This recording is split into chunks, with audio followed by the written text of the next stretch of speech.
मध्य प्रदेश में चल रहे एक बड़े घोटाले की जड़ें अनूपपुर से लेकर रीवा संभाग तक फैली हुई हैं।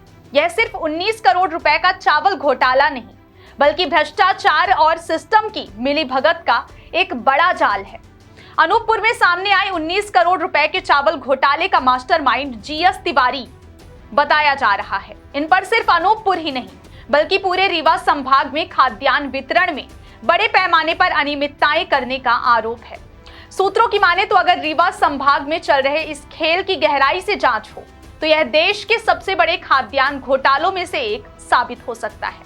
चौंकाने वाली बात यह है कि जीएस तिवारी ने जांच से बचने के लिए खुद को मानसिक रूप से अक्षम दिखाने की कोशिश की है और इसके लिए एक मेंटल सर्टिफिकेट तक बनवा लिया है। लेकिन इस मामले को जानने वाले कहते हैं कि यह सर्टिफिकेट सिर्फ जांच से बचने की एक सोची समझी चाल है। सूत्रों का तो यह भी दावा है कि इस घोटाले की रकम का एक हिस्सा पूर्व विधानसभा अध्यक्ष और वर्तमान में मध्य प्रदेश के डिप्टी सीएम राजेंद्र शुक्ल तक भी पहुंचाया गया है, जिसके चलते मामले की जांच बेहद धीमी गति से चल रही। आरोपों के मुताबिक जीएस तिवारी ने अपने पद से रिटायर होने के बाद भी सिस्टम में इतनी मजबूत दखल बनाए रखा है कि जांच एजेंसियां भी अभी तक खुलकर कार्रवाई नहीं कर पाई हैं।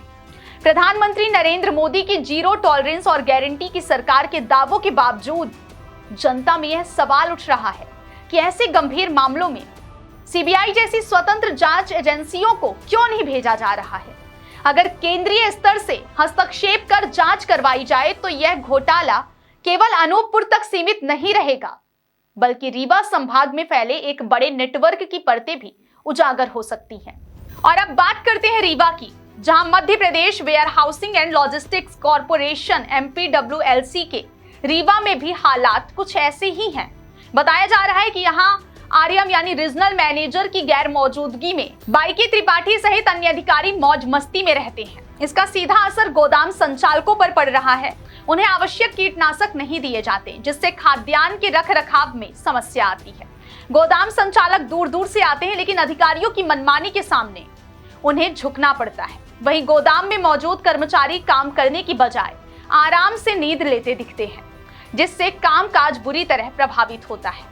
बड़ा सवाल यह है कि क्या यही सुशासन का मॉडल है, जहां एक तरफ करोड़ों का घोटाला सामने आ रहा है और दूसरी तरफ सरकारी महकमों में जिम्मेदार अधिकारी अपनी मनमानी कर रहे हैं। यह देखना बाकी है कि क्या शासन प्रशासन इस गंभीर स्थिति पर संज्ञान लेगा और इन सभी मामलों में दोषियों के खिलाफ कड़ी कार्रवाई करेगा, या फिर यह मामला भी सिस्टम की बेरुखी का शिकार हो जाएगा। इस खबर के बारे में आपकी क्या राय है, हमें कमेंट सेक्शन में जरूर दें।